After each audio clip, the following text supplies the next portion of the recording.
اعوذ باللہ من الشیطان الرجیم بسم اللہ الرحمن الرحیم اللہم صلی علی محمد وعلی آل محمد کما صلیت علی ابراہیم وعلی آل ابراہیم انک حمید مجید اللہم بارک علی محمد وعلی آل محمد کما بارکت علی ابراہیم وعلی آل ابراہیم انک حمید مجید رب اشرح لی صدری ویسر لی امری واحلل عقدۃ من لسانی یفقہوا قولی ربنا زدنا علما یا مقلب القلوب ثبت قلبی علی دینک آمین۔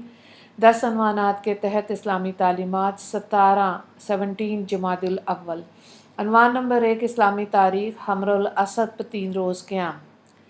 غزوہ احد کے بعد ابو سفیان اپنا لشکر لے کے مکہ واپس جاتے ہوئے مقام روحا پر پہنچ کر کہنے لگا ہمیں مکمل طور پر فتح حاصل کرنا چاہیے تو معاذ اللہ محمد صلی اللہ علیہ وآلہ وسلم کو قتل کیوں نہ کروں، چلو واپس جا کے مسلمانوں کو صفحہ ہستی سے مٹا کر آئیں۔ جب رسول اللہ صلی اللہ علیہ وآلہ وسلم کو اس کی اطلاع ملی تو آپ صلی اللہ علیہ وآلہ وسلم نے مسلمانوں کو اس کا پیچھا کرنے کا حکم دیا جو جنگ احد میں شریک تھے۔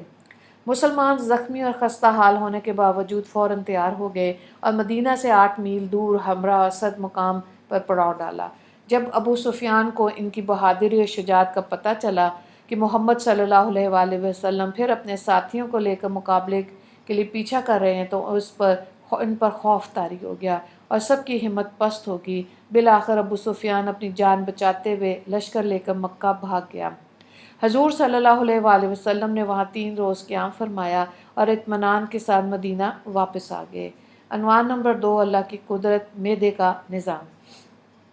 انسانی جسم کے اندر جو نظام چل رہا ہے اس پر غور کرو۔ انسان جب لقمہ منہ میں ڈالتا ہے وہ معدے میں پہنچتا ہے، معدہ اس کو پکاتا ہے، پھر اس کا غذا کا جو اچھا حصہ ہوتا ہے اس کو باریک رگوں کے راستے سے جگر تک پہنچاتا ہے، پھر جگر اس کے خون میں تبدیل کرتا ہے، پھر جگر اس خون کو باریک رگوں کے راستے پورے جسم میں بقدر ضرورت سپلائی کرتا ہے اور معدے میں جو فاسد مادہ ہوتا ہے وہ پیشاب پخانے کے راستے باہر نکل جاتا ہے۔ اندر کا یہ سارا نظام کون چلا رہا ہے؟ بلا شبہ وہی وحدہ لا شریک ہے۔ بے شک۔ عنوان نمبر 3 ایک فرض کے بارے میں صبح کی نماز ادا کرنے پر حفاظت کا ذمہ۔ رسول اللہ صلی اللہ علیہ وآلہ وسلم نے فرمایا جس نے صبح یعنی فجر کی نماز ادا کی وہ اللہ کی حفاظت میں ہے۔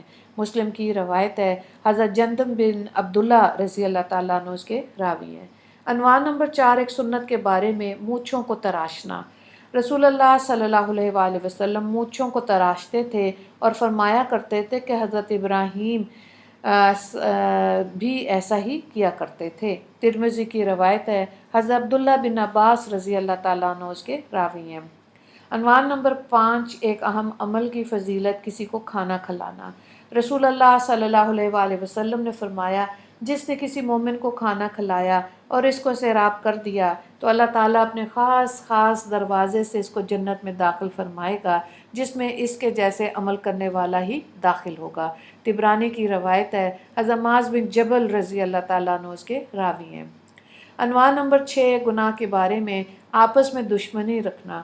رسول اللہ صلی اللہ علیہ وآلہ وسلم نے فرمایا ہر پیر و جمعرات کو اللہ کے دربار میں اعمال پیش کیے جاتے ہیں۔ اللہ تعالیٰ ان دنوں میں ہر ایسے آدمی کی مغفرت فرما دیتا ہے جو اللہ کے ساتھ کسی کو شریک نہیں کرتا مگر ان 2 آدمیوں کی مغفرت نہیں کرتا جن کے درمیان دشمنی ہو۔ اللہ تعالیٰ فرماتا ہے جب تک یہ دونوں صلح صفائی نہ کر لیں ان کو اسی حال پر چھوڑے رکھو۔ مسلم کی روایت ہے، حضرت ابو ہریرہ رضی اللہ تعالیٰ عنہ اس کے راوی ہیں۔ عنوان نمبر 7 دنیا کے بارے میں دنیا میں لگے رہنے کا وبال۔ رسول اللہ صلی اللہ علیہ وآلہ وسلم نے فرمایا جو شخص اللہ کا ہو جاتا ہے تو اللہ تعالیٰ اس کی ہر ضرورت پوری کرتے ہیں اور اس کو ایسی جگہ سے رزق دیتے ہیں کہ اس کو گمان بھی نہیں ہوتا، اور جو شخص پورے طور پر دنیا کی طرف لگ جاتا ہے تو اللہ تعالیٰ اس کو دنیا کے حوالے کر دیتے ہیں کہ تو جان تیرا کام۔ حضرت عمران بن حسین رضی اللہ تعالیٰ عنہ اس کے راوی ہیں۔ عنوان نمبر 8 آخرت کے بارے میں قیامت کا منظر۔ قرآن میں اللہ تعالیٰ فرماتا ہے قیامت کے دن جب ستارے بے نور کر دیے جائیں گے، آسمان پھٹ جائے گا، پہاڑ اڑا دیے جائیں گے، رسولوں کو وقت متعین پر جمع کیا جائے گا، ان تمام چیزوں میں کسی دن کے لیے تاخیر کی گئی ہے، ان تمام چیزوں کو فیصلے کے دن کے لیے رکھا گیا۔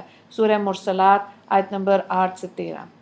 عنوان نمبر 9 طب نبوی سے علاج، آٹے کی چھان سے علاج۔